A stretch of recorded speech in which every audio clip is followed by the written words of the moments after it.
So as I'm going through this, now I'm going to go through these, and when it hits the same degree, I'm going to just have marked the interpretations. That's why I like these sheets. They have the stars, they have the hexagrams, they have the pentans, and you can see where they're coming in, and you can see how they related across these periods. So in 54, my the Mercury hit Neptune.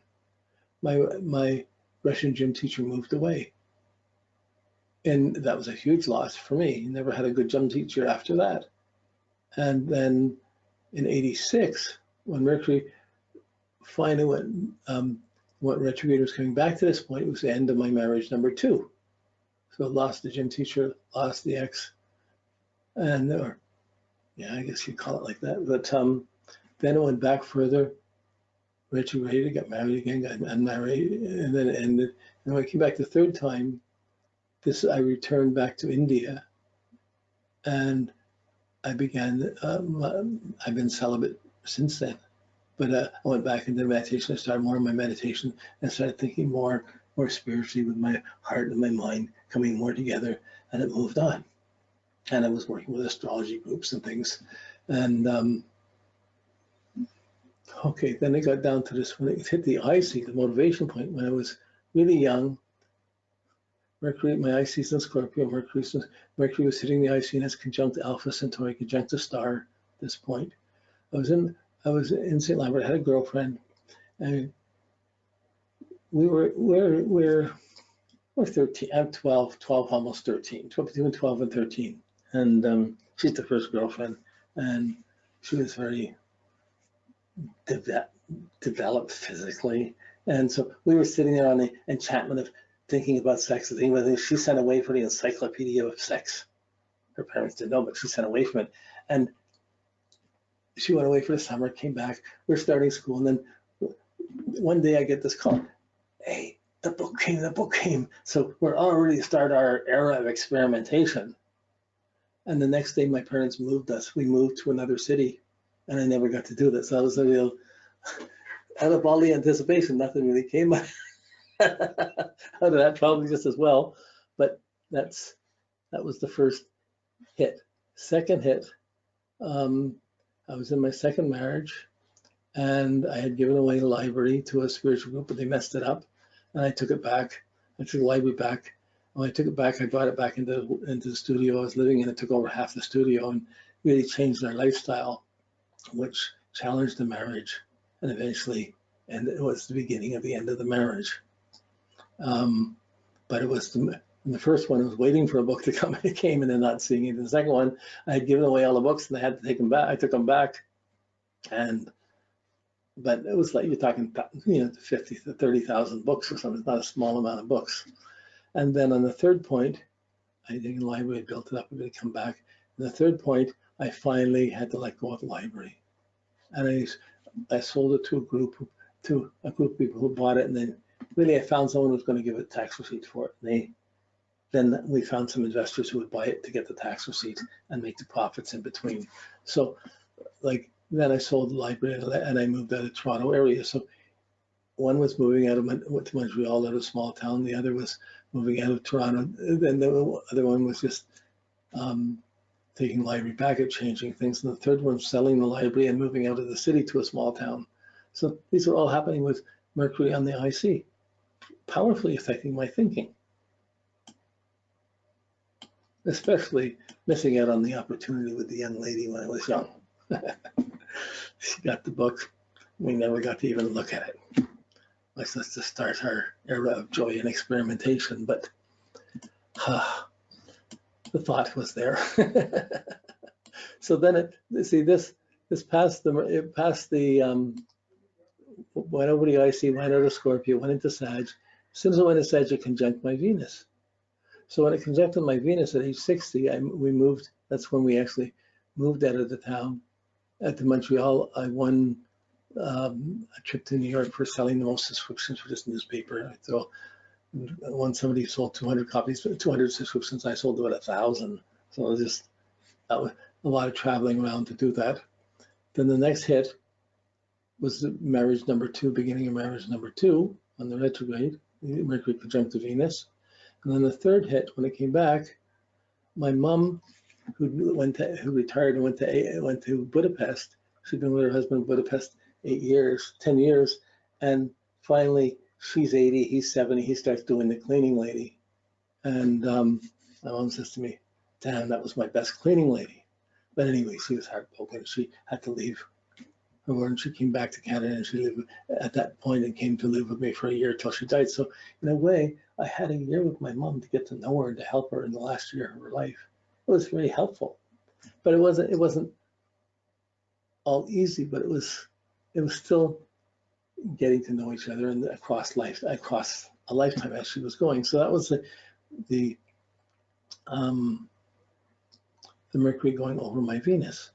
Hit the 3 times. Then it went forward. It went over the Moon Jupiter, touched the Moon Jupiter. It was conjunct to Venus. There's some of these are minor aspects in that, but they're still there. I put them in, and in May '65, that was the end of my first year of university. I was started writing poetry and traveling out west and hitchhiking out west and Greenwich Village and these things. Then the second time, '77, I rented a big house, 16-room house, so other people could stay in there and things, but the people who rented the rooms weren't stable.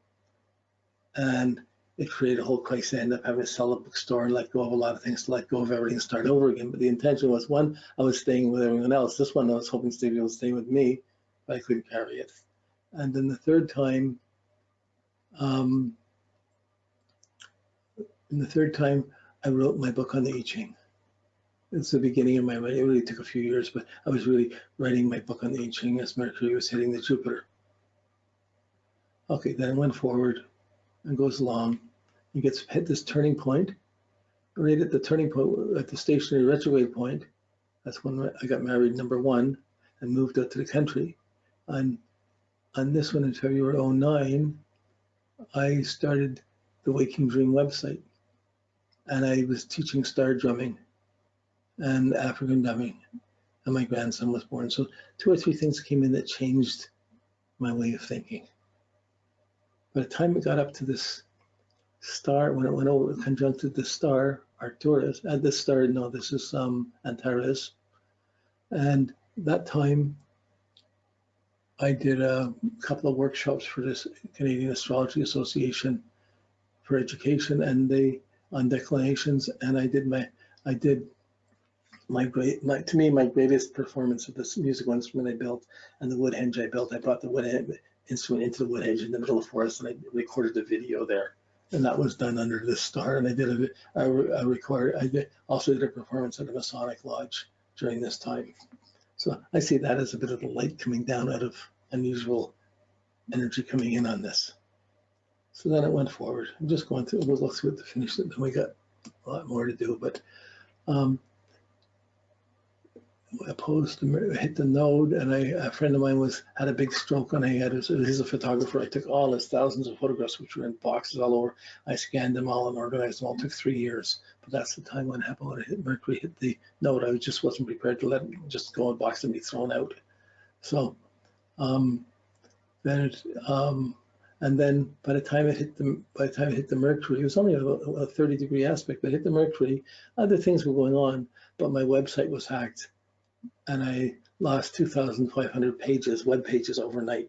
It had been hacked, and when I went to update it, the program had been changed, and it wouldn't allow me to update it, so I had to start rebuilding, and that I'm still rebuilding now. You know, this is 10 years later, I'm 2/3 of the way completed, rebuilding what was set up and putting it on different websites now. Okay, so then when 30 degrees to Mars, I finished the photos I gave back to the guy, and I set up PayPal. So those were a couple of things just with the Mars, not a big heavy aspect, but it was just going through the Mars. You can go through the hexagrams and the degrees, but when it came up and Mercury tried my moon in 17, my hearing was starting to go. My son bought me hearing aids, which I probably wouldn't have afforded or bought, and a friend visited from China, but that was getting the hearing aids. So that was a huge plus, just having to get used to it, but that was under the trine. When Mercury opposed Uranus, I wasn't doing so much astrology. I was completing I was doing the astrology. I was doing the webinars now, but I completed I had all this, when I first built the heart pipe, we did some recordings, and they were just sitting there on half-inch reels, on cassettes, on different media.